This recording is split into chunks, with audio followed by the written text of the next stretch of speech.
Okay, not the best lighting, but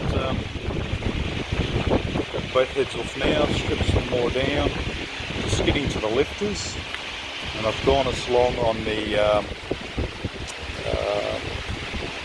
left hand side, oil pump side of the head. The lifters all along this bank here, they're all free. They're all going to come out by the feel of it.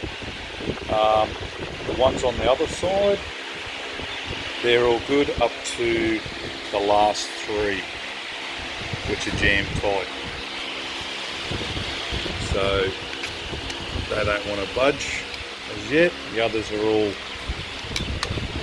nice and loose. So I don't know what's going on. They're stuffed underneath, C's rusted, but it's an update anyway. Heads are in their oven bath.